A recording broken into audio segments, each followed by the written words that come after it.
Thank you so much for coming back to Sarita Talks. I love it when we have a repeat guest, when somebody wants to come back and tell us something. And guess what? It's something totally different from last time. Jessie Kwatamdia, she came on to tell us about being a growth coach and businesses. And then we had a really good conversation about health issues and heart issues and being a woman, and that you used to be on the American Heart Society. Oh, American Heart Association board, executive board. Yes. Yes. Now tell us about how this conversation started with me and you in heart health. Well, in heart health, I can't remember exactly how it started. I'll tell you how it started. I was worried about you, and I heard that you. Oh, yes. That's how it started. So yes, yes, at the ACA club. Mm-hmm. Yes. You heard that I had a heart issue that happened that I was hospitalized for. So we started talking about that, and I told you how me on this side of the equation now, on the side of the fence, being a patient versus when I was on the executive board for the Heart Association in Kansas for about 5 years. And let me tell you what's so crazy about this story. What she's leaving out is she was on the board, but was experiencing heart health issues for a long period of time before you actually went to the hospital. Oh, yes. This is the do not do like Jessie did. I was not. Do not do like she did. Go ahead. Do not do. When things doesn't feel right, you're overly tired. Things just not being right. And you know that something's wrong. Do something. Yeah. And for me, I'm stubborn. I hate hospitals. I didn't want to go to the hospital. I figured if I just do what I needed to do, take my inhaler, eat healthy. In fact, I even thought about, well, as soon as I can catch my breath, I will go back to walking. Things just kept going downhill. Okay, and that was so strange to me, and I really wanted to point that out. And this was probably one of the reasons why you did think something was really going on with your heart, is you were an asthmatic. Is that correct? Yes, yes. Okay, and a part of the symptoms was a cough. Tell us a little bit about that cough. Oh, yes. I was coughing all the time, but it's not unusual for me because I'm asthmatic. I have allergic asthma, so people know me by clearing my throat or coughing. So I was having those symptoms, shortness of breath, again, asthmatic. So I was doing all my regular asthma treatments. Okay, and this whole time you're gasping. The whole time I was getting worse and worse and worse. Yeah, gasping for air. I got to where I couldn't even sleep flat, so I had to kind of almost prop to halfway seated position to sleep, and that I coughed through the night. My poor husband has to keep getting up and he's worried. Checking. He's worried, and everyone else is worried, but you. Yeah, because I knew it would go away. Yes. Now let me tell you. We're talking about heart health.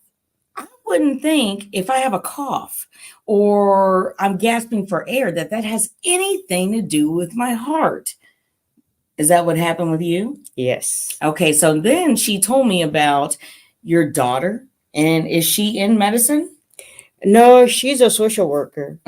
She's one of the ones that said, "Mom, you need to go to the doctor." That cough, my mom, that cough. Everybody was talking about the cough. Yeah. But I just never went. The moment that I knew that something was very wrong is when I was I went to buy some groceries at Gerv's, and I realized I was so out of breath. I felt like I was going to pass out. And I only picked up one item. Well, let me tell you, she said, all I could think is I don't want to fall on this dirty floor. That's all I could think of. This dirty floor. Not the grocery store with all this traffic. No. Yes, that and no ambulance. Yeah. If I fail, they'll call 911. The ambulance will come for me. So the vanity over health, Yeah, that's true. That's so crazy because I had to take my mom. I'm like, man, we got to take you to the doctor. Let me get you something to eat first because I don't want you to be hungry while we wait. And do you want me to help you take a bath? And all my friends later on were like, Why would you do that? And I was like, because I didn't want her to not feel clean and be hungry. Exactly. And then, yeah, but they're like, no, call. So next time, don't worry about being clean. Don't worry about falling on a dirty floor. You need to call 911. Okay, Yeah. so, but you still didn't go to the hospital. You went I home that still night. didn't go to the hospital. Mm-hmm. Yeah, I still did not go. Don't do what Jessie did. No, okay. don't follow me. I'm talking today to say do not do what I did. Right. Seek help quickly. Okay, Yeah. so the cough is continuing. We've left the grocery store. We've left the grocery store. My husband finally called a friend of ours that's ER doc and said, this is what's happening. And he said, get her to urgent care or the hospital right away. Okay, now let me tell you what is another amazing thing that happened with this. It was all based on a virus. Yes. Isn't that crazy? Yes. So now we've got respiratory issues. We're coughing. We're gasping. It's all coming from the heart, and it started by a virus. All things that like blew my mind. I just remember having the flu. Mm-hmm. You know, I had the flu. I seemed to be sick for a while. So when you're asthmatic and you have something like that, mm-hmm.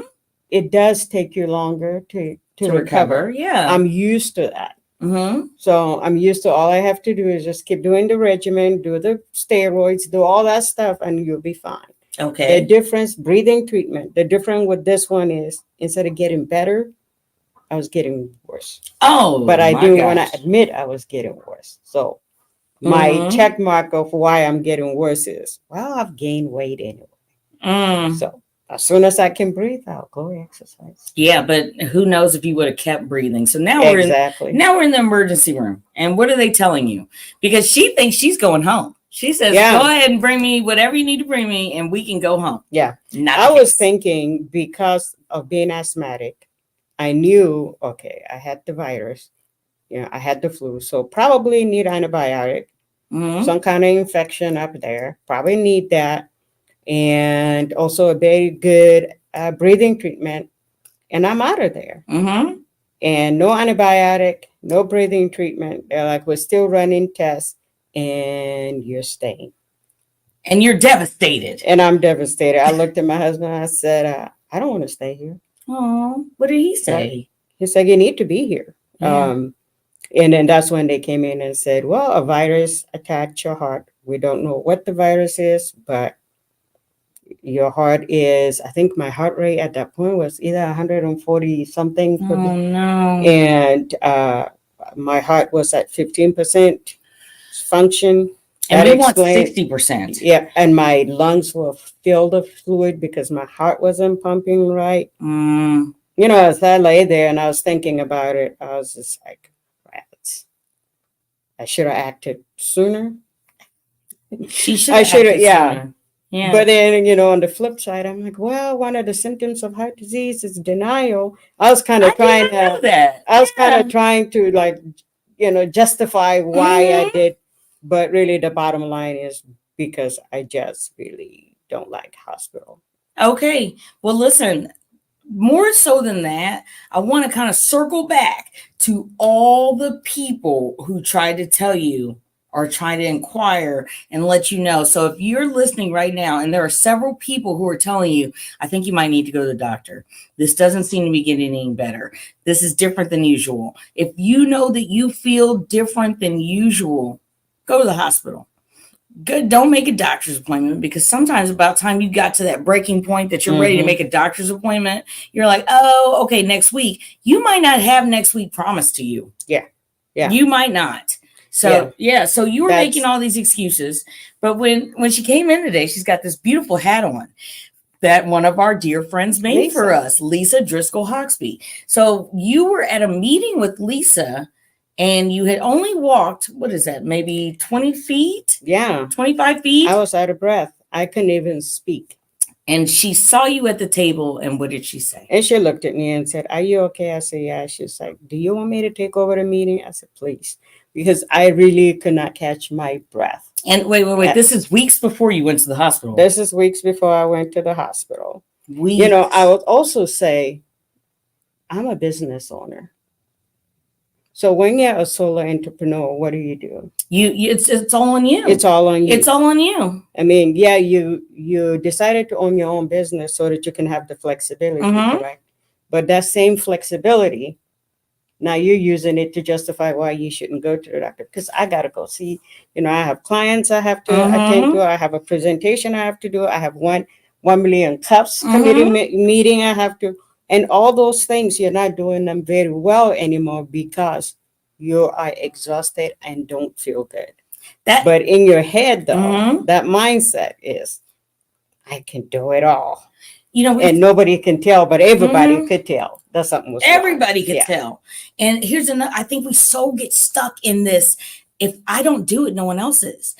And that's in jobs where it's a whole team of people. But when you are the job, like this is my job, I too have fallen victim to not taking care of my own health and well-being because I want to show up and I want to put one foot in front of the other. But Jessie, you wouldn't be able to show up if you wouldn't take care of your health. Exactly. In fact, I have a story with that because I went to do a presentation. And, at that time, I already out of the hospital and I had to do my 5 minutes walk, kind of gradually work my way up. And so I'm going to meet with them again, to kind of come back and finish the contract we had. And I thought, nobody can tell that I've had this happen to me. And I felt like I was walking at the same pace I used to walk. And, put my game face on. And I walked in and she, the administrative assistant said, "Are you okay?" And I said, "Yes, I'm doing great. I'm fine." She was lying. Yeah. Lies, all lies. She said, "Jessie, you're walking awfully slow. You normally have a lot of energy. Are you not feeling well?" That's when I had to kind of look at her and go, "Well, let me tell you. Yeah, I'm not okay. And but at that moment, I'm like, you're calling me out. You're calling me out because I thought I'm doing okay. Nobody can tell, that whole, preservation thing." And so when I got home, I asked my husband, I said, I told him what happened. And he was, "Jessie, you're walking so slow that if I would have told you, you'd have been down." It's like, so keep doing your exercise. Yes, people can tell. Yeah. But keep doing your exercise. That's right. And keep doing what's right for you. We had a conversation about medications. And a lot of people too, just like you don't want to go to the hospital, they don't want to take a lot of medications. But would you say that the combination of medications that you've been taking for your heart have made a vast improvement? It has. It has. I keep saying I don't want to go to the hospital. I don't want the hospital, to kind of go, there she goes, the girl that hates hospital. When I was a kid, I had an incident that happened at the hospital. And I was running a high fever. My parents, were there. They left the room and I took off. I didn't want to be there so bad with everything that was going on that I took off and walked home. Oh my God. I know they were worried about you. And if you didn't have that fever, you would have been in trouble. Go ahead. Yeah. So my mom called my husband and said, she has a history of running away from that. So please keep her there. So that's the reason why I don't like hospitals. And I keep saying I don't like hospitals. So. That's true. But guess what? The hospital saved you. They saved my life. Exactly. So we can't not like places that save us. Yeah. And you know what? I can't say enough about Dr. Bostic. Okay. And their staff. They did a good they did a good job. Yeah, that's an excellent hospital. MIZZOU. It's a little bit. Let me tell you this though, and it really is surprising to me because as you were talking about having to slow down, I still see you everywhere. Are you slowing down? I have slowed down quite a bit. I felt like that was an Oprah question. Yeah. NBC, where are you? I see you everywhere. Are you slowing down? Yeah. I am slowing down. I have slowed down. Good. Yeah, because a lot of people don't see me as they used to see me.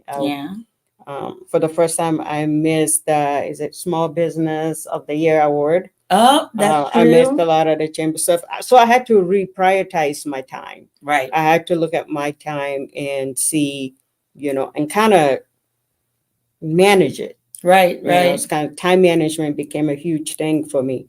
I teach that, by the way, but I had to do that so that I could have enough energy to go through the day. Yeah. So like today I showed up at the committee meeting for 1 million cows, but I knew because I had several meetings I had to cut something out so that I can continue to function. I'm so glad she didn't cut me out. No. Ooh-wee, I don't want to be on the chopping block. No. Now let me tell But you. you have to just prioritize to go according to your energy. Absolutely. You don't want to, I don't want to wear myself out. Or suffer burnout, which is another thing with entrepreneurs. But I feel like another thing that probably leads us to that burnout is not taking care of ourselves because we're so dependent on us. Yes. Now I want to circle back to 1 million cups. 1 million cups. Usually, I want to say it's all over across the United States. It is, and it's on Wednesday mornings, 9 a.m. everywhere, wherever you're at. Ewing Kauffman Foundation. Yep. And it is a networking event. So this is where I really used to see Jessie at all the time. And she used to come in this wonderful building that, I love and cannot get away from to save my life and never want to. And you would always be there and so cheery and so upbeat. So her presence was missed. Oh, thank you. Absolutely. Absolutely. She's one of the people that's a mainstay and that is consistent. But don't let your consistency get you to a point where you won't be here anymore. So even as on the American Heart Association board, you said one of the symptoms is denial. What are the other symptoms? Well, the shortness of breath, like we're talking about, and every heart disease is different.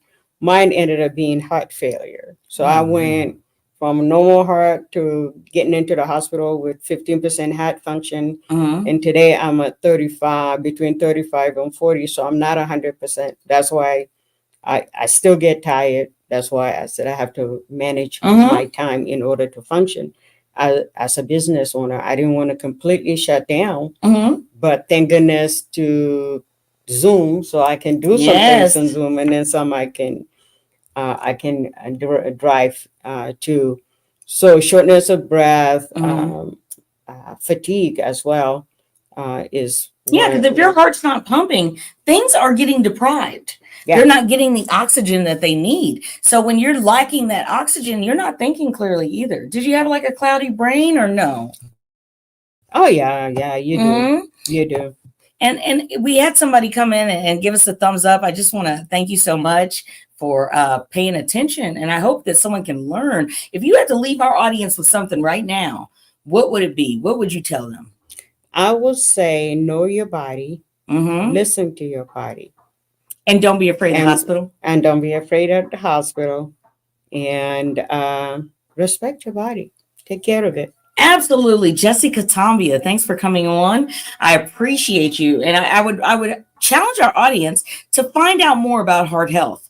Whether you're a woman, you're a man, but definitely if you are a woman and you are of an ethnic background, because we are the ones that are most affected by heart disease, correct? Yes. All right. Well, thanks for tuning in. Jessie, thanks for coming. Thank you. Yes, absolutely.